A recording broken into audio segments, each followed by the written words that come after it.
वंचितने 16 ठिकाणी आपले उमेदवार न दिल्यामुळे त्या जागा परत दिलेल्या आहेत.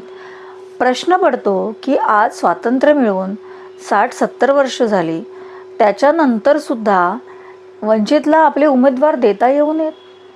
मग वंचितची जागा नक्की आहे कुठे?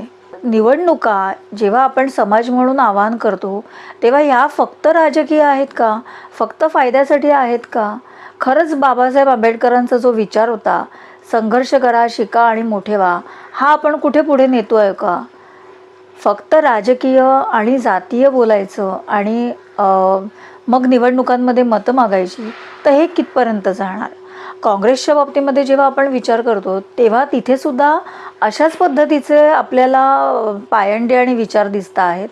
अजूनही काँग्रेस संविधान, मग कुठे जातीचं, मग कुठे शाहू फुले आंबेडकर, असं सगळं करत राहिलेली पाहायला मिळते.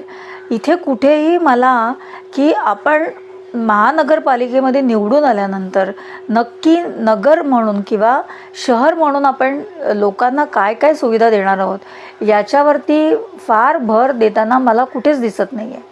आणि म्हणून मला असं वाटतं की अशा पद्धतीने जर कामगिरी तुम्ही करणार असाल तर अशा पक्षांना आपण मत का द्यायचं? नाही यांच्याकडे कोणता एक चेहरा आहे. आता आपण जर पुढे गेलो आणि बघितलं तर राष्ट्रवादी, तिथेसुद्धा जर आपण बघितलं तर शाहू फुले आंबेडकर याच्या पलीकडे, जातीय समीकरणापलीकडे ठोस असं काहीच यांच्याकडे नाही. बरं, आत्तापर्यंतचा आपण यांचा जर इतिहास पाहिला तर कायमच घराणेशाही या लोकांनी राबवलेली आहे. म्हणजे 4 आण्याचं जर तिकडे लोकांची कामं गेली तर उरले 12 आणे जे आहेत ते आत्तापर्यंत यांच्याच घरात गेलेले आहेत. आणि त्याचंच द्योतक म्हणून आत्ता अलीकडे जो आपण पार्थ पवारांचा एक घोटाळा बघितला, ज्याच्यामधनं कायदा आजकाल कुठेही कसाही वाकवला जातो, पण त्याच्यामध्ये त्यांचं नाव आलं ना, लोकांनी हे कसं विसरायचं?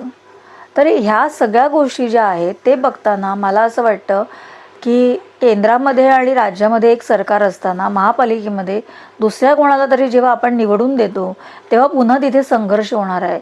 तर त्या गोष्टीचा सुद्धा विचार करून मला असं वाटतं की यांना आपण मत का द्यावं?